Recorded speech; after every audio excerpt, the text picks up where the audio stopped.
Sa ibang balita, nilagdaan ng TESDA at International Labour Organization ang isang kasunduan na tiyak na makakatulong sa ating mga kababayang sinalanta ng kalamidad.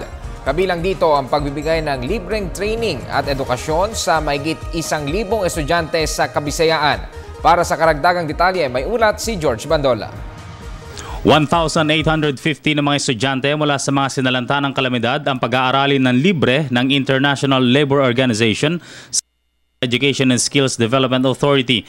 Sa isang Memorandum of Understanding ng TESDA at ILO, nagkasundo mga itong pag-aralin ng mga in-demand skills sa mga estudyante sa Cebu, Bohol, Negros at Leyte. Lahat ng help na makukuha natin, gusto nating makuha with the end goal of at the end of the day, not only ma-rehab at ma-rehabilitate yung lugar ng Yolanda-stricken areas, but also empower our people there. And alam natin lahat yung kahalagahan of not just giving them fish, but teaching them how to fish. Mula sa pagkakabit ng kuryente o wiring, construction, pagsasaka o pagtatanim at food processing na may kaakibat na National Certificate Competency na ang ibibigay sa mga ito. Bukod sa hangaring mabawasan ang bilang ng mga nasa evacuation centers ngayon, matutulungan daw ang mga survivors na makakuha rin ng mga trabahong pwede sa local o international employment.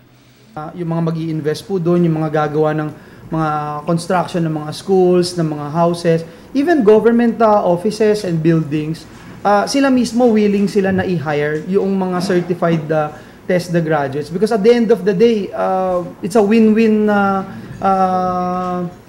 situation yun, no, na gumagawa sa iyo or ang empleyado mo ay highly skilled at maaasahan talaga. Sa ilalim ng kasunduan, babayaran ng ILO ang halaga ng training ng mga estudyante sa mga TESDA-accredited facilities habang sisikapin naman ng TESDA na ihanap ang mga ito ng employer kasabay ng pagbibigay ng competency certificate.